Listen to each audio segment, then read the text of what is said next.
उड़ीसा में एक स्थान है टोटा गोपीनाथ।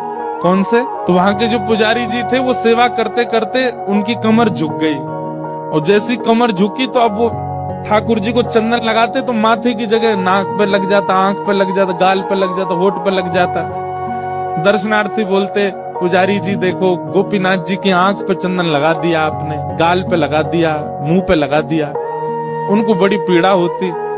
मन में सोचने लगे अब एक काम करता हूँ कि मैं एक पुजारी रख लेता हूँ, मुझसे तो सेवा उतनी, कमर झुक गई मेरी। पुजारी जी जैसे ही मंदिर में आए और सेवा के लिए प्रस्तुत हुए, एक दिन की सेवा पुजारी जी ने कर दी।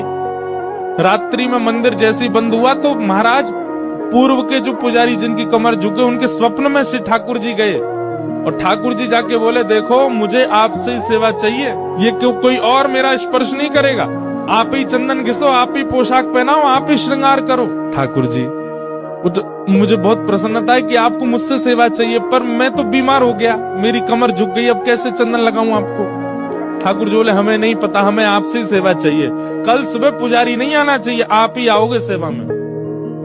बेचारे प्रसन्न भी हो रहे थे पर रो भी रहे थे।